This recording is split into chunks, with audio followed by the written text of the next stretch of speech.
Hello students, तुम्ही पाहत आहात लर्न विथ कोमल.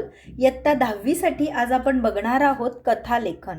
याआधी आपण प्रसंग लेखन, आत्मकथन, बातमी लेखन या सगळ्या गोष्टी पाहिलेल्या आहेत. आज आपण कथालेखनकडे वळणार आहोत.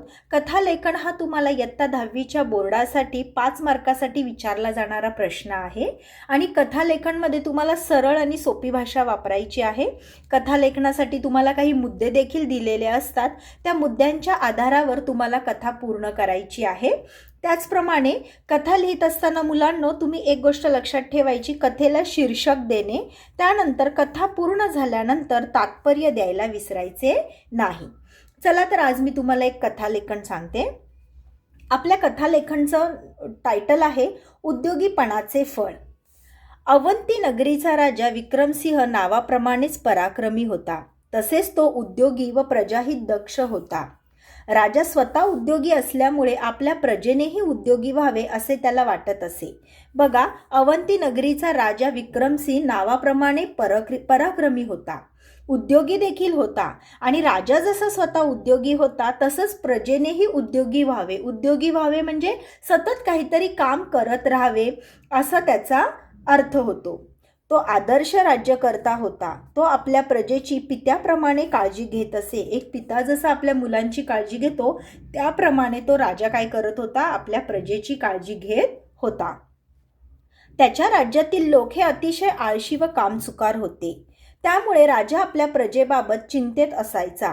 त्याची जी प्रजा होती ती अतिशय आळशी आणि कामचुकार, म्हणजे त्यांना कोणतंच काम करण्याची गरज वाटत नसे आणि फार आळशी प्रजा होती. त्यामुळे राजाला काय वाटत होती, प्रजेची चिंता वाटत होती. आपल्या प्रजेला उद्योगी कसे बनवावे याचाच विचार तो नेहमी करत असे व त्यासाठी विविध उपाययोजना करीत असे. म्हणजे प्रजेला उद्योगी बनवण्यासाठी, काहीतरी कामासाठी प्रवृत्त करण्यासाठी तो सतत काही ना काही उपाययोजना करीत असे. एकदा राजाला एक युक्ती सुचली.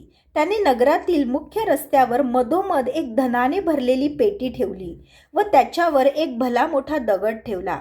राजाचा हेतू असा होता की जो कोणी दगड उचलण्याचा उद्योग करेल त्याला ती धनाची पेटी मिळेल व अशा प्रकारच्या बक्षिसाच्या लोभाने तरी लोक उद्योग करण्यास तयार होतील.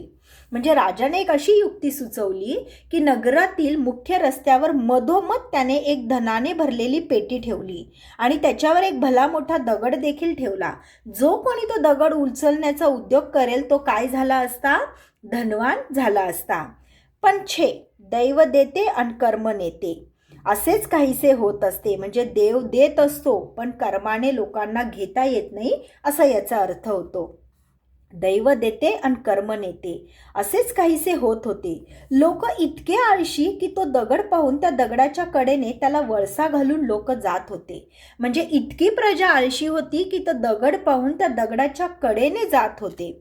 कोणत्या मूर्खाने हा दगड मध्येच ठेवला असे लोक आपापसात कुजबुजत होते. परिणामी तो दगड तसाच तेथे होता.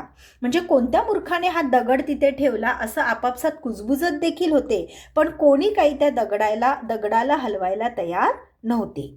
संध्याकाळच्या वेळी हरी नावाचा एक गरीब मजूर थकून भागून घरी जात होता. त्याचे लक्ष त्या दगडाकडे गेले. म्हणजे एक मजूर होता, म्हणजे साहजिकच तो कामचुकार नव्हता, काम करून आलेला व्यक्ती होता. तो थकून भागून घरी जात होता. त्याचे लक्ष त्या दगडाकडे गेले. त्याने विचार केला की थोड्या वेळाने अंधार होईल, अंधारात दगड कोणाला दिसणार नाही, जाणारे लोक दगडाला ठेचकाळतील, त्यामुळे हा दगड आपण येथून बाजूला केला पाहिजे असं त्या मजुराच्या डोक्यात विचार आला. आणि त्या जबाबदार नागरिकाने खूप प्रयत्नांनी तो दगड बाजूला केला. त्यावेळी त्याला ती धनाची पेटी सापडली. त्याने प्रामाणिकपणे ती धनाची पेटी राजाकडे नेऊन दिली. राजा आनंदित झाला. त्याने मोठ्या थाटात त्या जबाबदार नागरिकाचा सत्कार केला.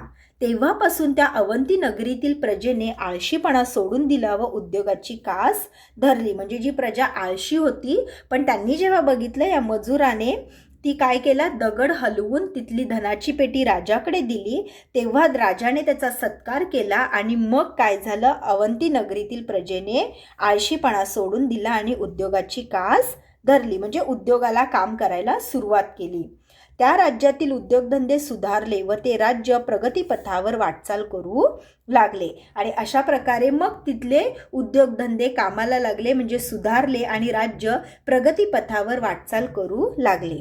म्हणजेच मुलांनो, उद्योगीपणाचे फळ म्हणजे काही ना काही प्रयत्न केल्याने, काही ना काही काम केल्याने, सतत उद्योगी राहिल्याने काही ना काही त्याच्यातून आपल्याला रिटर्न्स मिळतातच. म्हणजेच तात्पर्य काय, तर उद्योगाने सर्व काही साध्य करता येते. म्हणजे तुम्हाला सतत काहीतरी केल्यानंतरच तुम्हाला फळ मिळते. आणि दुसरं तात्पर्य काय आहे, आळस हा माणसाचा वैरी आहे. म्हणजे त्यावेळेस ज्या लोकांनी आळशीपणा केला त्यामुळे काय झाला, आळस त्यांचा वैरी झाला. ती धनाची पेटी त्यांना मिळाली नाही. समजले मुलांनो? इयत्ता 10वीसाठी हा तुम्हाला 5 मार्कासाठी विचारला जाणारा आहे कथालेखन. सरळ आणि सोप्या भाषेत तुम्ही कथालेखनचे 5 मार्क्स मिळवू शकता. लवकरच आपण नेक्स्ट कथालेखनला वळूया. थँक्यू.